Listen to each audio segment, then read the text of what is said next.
Friends, आज के time में जो लोग जिज्ञासावश ये जानना चाहते हैं कि अक्षय तृतीया क्या है, इस पर क्या होता है, क्या करना चाहिए, क्या नहीं करना चाहिए, उनकी संख्या कम ही है। और अगर जान भी जाएं तो करने में वो सक्षम नहीं होते। कई बार समय का अभाव होता है तो कई बार वो करना ही नहीं चाहते। ऐसी दशा में केवल अक्षय तृतीया सोने की खरीदारी तक ही सीमित रह गई है।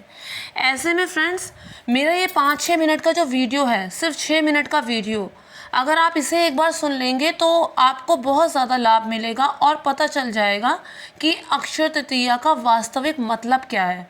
तो अब मैं उम्मीद करती हूँ कि आप लोग मेरा वीडियो बिना स्किप किए एंड तक ज़रूर देखेंगे। फ्रेंड्स, ऐसा कहा जाता है कि अक्षय तृतीया वाले दिन ही परशुराम जी का भी अवतार हुआ था। परशुराम जी के पिता के पास एक गाय थी जो थी कामधेनु, और वो बहुत ही अलौकिक थी। चाहे कितनी ही बड़ी संख्या में लोग क्यों ना हो, वो कामधेनु गाय सबको भोजन कराने की क्षमता रखती थी, क्योंकि उससे जो चाहिए वो प्रकट होता था। एक राजा को लालच हुआ, पहले उसने ऋषि से मांगी वो गाय, उन्होंने मना कर दी, तो कामधेनु गाय को बलपूर्वक वो अपने साथ अपने महल में ले गए। और जब परशुराम जी को इस बात का पता चला, उस समय वो वहाँ नहीं थे, लेकिन जब उन्हें इस बात का पता चला तो उन्होंने उस राजा को दंड दिया, उसे मृत्यु प्रदान की। और इसके अलावा उन्होंने 21 बार अधर्मी क्षत्रियों को धरती से विहीन भी किया।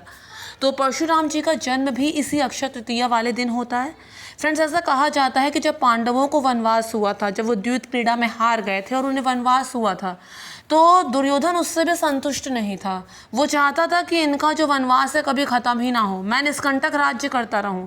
दुर्वासा ऋषि, जिनके क्रोध के बारे में सभी जानते हैं कि उनके क्रोध के आगे जो पड़ गया उसका तो विनाश ही निश्चित है, उन दुर्वासा ऋषि का और उनके शिष्यों का दुर्योधन ने खूब स्वागत सत्कार किया, खूब उनको आतिथ्य दिया। साथ ही ये भी कहा कि वन में मेरे जो भाई लोग हैं, मैं चाहता हूँ कि आप वहाँ जाकर उनका भी कल्याण करें। दुर्वासा ऋषि ने सोचा कि देखो कितने अच्छे मन का है कि वो कह रहा है कि वन में मेरे भाई लोग भी हैं, उनका आप आतिथ्य ग्रहण कीजिए, उनको भी कृतार्थ कीजिए।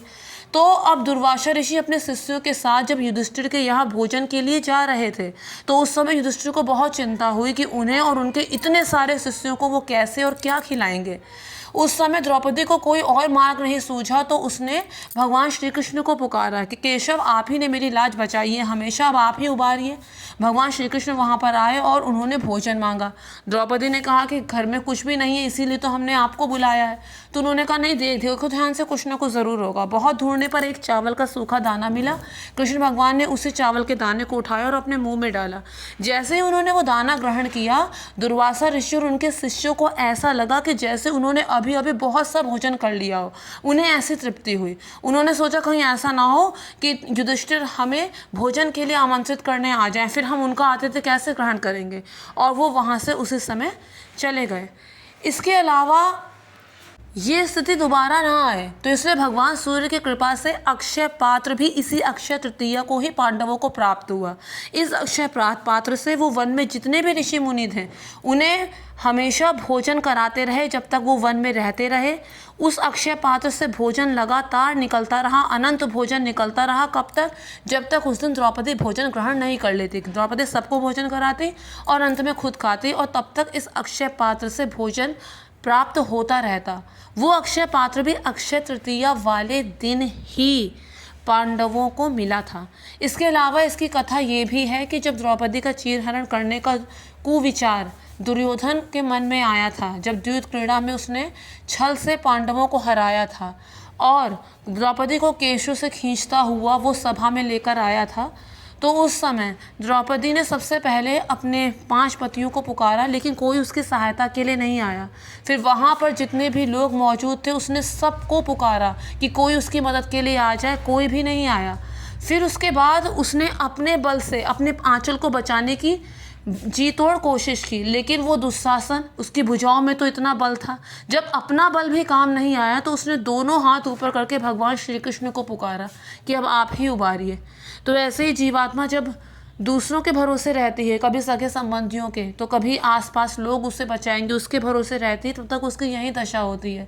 लेकिन जब वो अपना विश्वास भी छोड़कर सिर्फ परमात्मा को अपना विश्वास बनाती है कि अब वो ही उबारेंगे, तब भगवान तत्काल प्रकट होते हैं। कहा जाता है कि भगवान श्री कृष्ण ने उसी दिन द्रौपदी के वस्त्रों को इतना बढ़ाया था कि दुशासन से वो खींचे नहीं गए। वो दिन भी अक्षय तृतीया का ही था। भगवान श्री कृष्ण का एक रूप वस्त्र भी माना जाता है, क्योंकि उन्होंने वस्त्र का अवतार लेकर ही तो द्रौपदी को बचाया था। इसके अलावा ऐसा भी कहा जाता है, सगर ऋषि के जो 60,000 सगर राजा जो था, राजा सगर जो था, उसके जो 60,000 पुत्र मर गए थे, वो सबके सब प्रेत योनि में उल्टे लटके हुए थे। अब उनके श्राद्ध आदि कर्मों के लिए अत्यंत पवित्र जल की आवश्यकता थी। अब वो अत्यंत पवित्र जल पृथ्वी पर उस समय कहीं भी नहीं था। तो भगीरथ ने सबसे पहले गंगा की खूब तपस्या की, क्योंकि गंगा ही परम पवित्र थी और वो उस समय स्वर्ग में थी कि आप धरती पर अवतरित हो जाइए और न केवल जो सगर ऋषि के जो सगर राजा थे उनके 60,000 पुत्र हैं उनका उद्धार कीजिए, उन्हें प्रेत योनि से मुक्त कीजिए, बल्कि जन जन का कल्याण कीजिए। तो गंगा जी ने कहा कि अगर मैं आऊँगी तो इतने वेग से आऊँगी तो संभालेगा कौन। तब भगीरथ ने भगवान शिव को प्रसन्न किया और भगवान शिव ने अपनी जटाओं में उनको धारण किया। और उसके बाद गंगा जो थी वो अक्षय तृतीया वाले दिन ही पृथ्वी पर, धरती पर अवतरित हुई थी। ऐसा भी कहा जाता है कि एक राक्षस था, वो ब्रह्मा जी के वेद ही चुरा कर भाग गया था, ज्ञान लुप्त हो गया था, पाताल में जाकर छिप गया था। तो भगवान विष्णु ने अपना एक अवतार लिया था जिसमें उनका मुख घोड़े का था और बाकी शरीर मानव का था। उनके शरीर से अपार तेज निकल रहा था और इस अवतार को धारण करके फिर उन्होंने उस राक्षस को मारकर वेदों की रक्षा की थी, ज्ञान को बचाया था। तो वो घटना भी अक्षय तृतीया वाले दिन ही हुई थी। जैन में जो प्रथम तीर्थकार थे वो ऋषभ देव माने जाते हैं। ऐसा कहा जाता है कि उनके पास अपार धन संपदा थी, किसी चीज़ की कोई कमी नहीं थी, पुत्र आदि सब सुख उनके पास था। लेकिन एक दिन मन में यह विचार हुआ कि ये सब तो क्षणिक है, एक दिन सबका सब नष्ट हो जाना है। इसका आश्रय करना तो ऐसा ही है जैसे रेत पर महल बनाना है। अपने पुत्र भरत को उन्होंने राज्य दिया और उसके बाद वो वहाँ से चले गए और वहाँ से जाने के बाद उन्होंने तपस्या की और उसके बाद अपने वस्त्र आदि सब कुछ उन्होंने छोड़ दिया। जब वस्त्र आदि भी उन्होंने छोड़ दिया और पद्मासन लगाकर बैठ गए तो उसी हालत में उन्होंने गर्मी, धूप सब कुछ बर्दाश्त किया, बारिश सब कुछ बर्दाश्त किया और तब उन्होंने ये जाना कि जो राजा होता है वो भूमि का नहीं होता, राजा तो वो होता है जो आत्मा का स्वामी होता है। वो घटना भी अक्षय तृतीया वाले दिन ही हुई थी। ये तो कुछ घटनाएं हैं जो मैंने आपको बताई है, ऐसे ही बहुत सी घटनाएं हैं जो अक्षय तृतीया वाले दिन ही हुई थी। तो इसलिए अक्षय तृतीया वाले दिन किया गया पुण्य भी अक्षय होता है, कभी नष्ट होने वाला नहीं होता। कुछ नहीं कर सकते तो ऐसा कहा जाता है कि खाली भगवान का नाम ही जपते रहो, तो हो सकता है उससे ही उद्धार हो जाए।